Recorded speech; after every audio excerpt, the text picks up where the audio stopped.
कल हमने पढ़ा था अशोध ऋण संचिति के बारे में।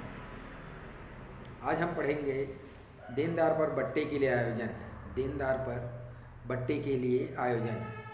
देनदार पर बट्टे के लिए प्रावधान इसलिए आवश्यक होता है कि प्रावधान से कोष निर्मित होता है, इससे भविष्य में होने वाली हानि की पूर्ति की जा सके। जब देनदारों पर बट्टा संचिति बनाया जाता है तो उसे लाभ हानि खाते के विकलन पक्ष में लिखते हैं। उसके लिए प्रविष्टि है लाभ हानि लेखा विकलित देनदार पर बट्टा संचिति लेखे से। लाभ हानि लेखा विकलित देनदार पर बट्टा संचिति लेखे से। अब लाभ हानि खाते में तो लिख दिए हैं, चिट्ठे में इसे कैसे दर्शाया जाता है ये देखिए। देनदारों में से देनदार पर बट्टा संचिति घटता है, परंतु यदि अशोध ऋण भी दिया हुआ है, यदि अशोध ऋण भी दिया हुआ है तो सबसे पहले अशोध ऋण आयोजन या अशोध ऋण संचिति को पहले घटाया जाता है। उसके बाद बची हुई राशि पर देनदार बट्टा संचिति गणना की जाती है। सपोज मान लीजिए 10,000 रुपये देनदार है, 1,000 रुपये अशोध ऋण कोष बनाया गया है, तो 1,000 घटाने के पश्चात 9,000 बचता है।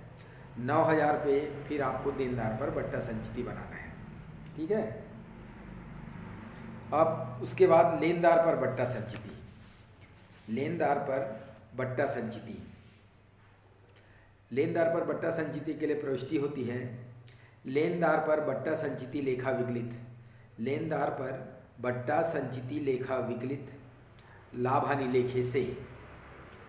इसे चिट्ठे में दायित्व पक्ष में लेनदारों में से घटा दिया जाता है।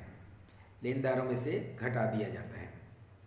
अब आयोजन करीब करीब पूरा हो गया है। अब पढ़ेंगे संचय। अब पढ़ेंगे हम संचय। संचय की परिभाषा है आवश्यकता से अधिक प्रावधान को संचय माना जाता है। दूसरे शब्दों में संचय से हमारा अभिप्राय उन राशियों से है जिन्हें वर्ष से लाभ या अन्य अधिक्यों में से निकालकर ज्ञात व अज्ञात हानियों की पूर्ति करने और दायित्वों आदि का भुगतान करने के लिए तथा व्यावसायिक स्थिति सुदृढ़ करने के लिए सुरक्षित रखा जाता है। इसकी कुछ विशेषता है। पहला, कुछ मदों को संचय नहीं मानना। कुछ मदों को संचय नहीं मानना। इसमें कौन कौन से देखिए। वे राशि जो संपत्तियों के ह्रास, नवीनीकरण, मूल्य में कमी के लिए आयोजन के रूप में अभिलेखित की गई हो। दूसरा, उसी का दूसरा है, कुछ मदों को संचय नहीं मानना, उसी का दूसरा है वह राशि जो संपत्तियों के ह्रास, नवीनीकरण, मूल्य में कमी के लिए आयोजन के रूप में रखी गई हो। तीसरा, उसी का तीसरा, वह राशि जो किसी ज्ञात दायित्व के आयोजन के रूप में रखी गई हो। अब पॉइंट, विशेषता का दूसरा पॉइंट है अधिक को संचय मानना। आवश्यकता से अधिक आयोजन या प्रावधान को संचय माना जाता है।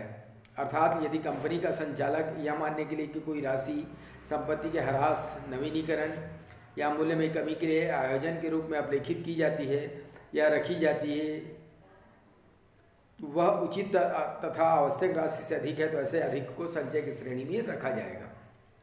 तीसरा, लाभ हानि नियोजन खाते में ले जाना।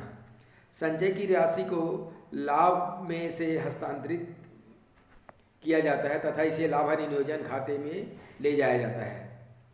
लाभ होने पर निर्माण। चौथा, संचय सदैव लाभ होने पर ही निर्मित किए जाते हैं। संचय हमेशा लाभ होने पर ही निर्मित किए जाते हैं।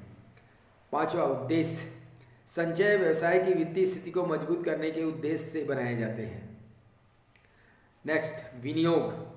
आवश्यकता पड़ने पर संचय की राशि बाह्य प्रतिभूति में विनियोग की जा सकती है, किंतु वह अनिवार्य नहीं है। और लास्ट है औचित्य। भावी संकटों से व्यवसाय की रक्षा करने के लिए इस प्रकार के संचयों का निर्माण उचित माना जाता है। ठीक है।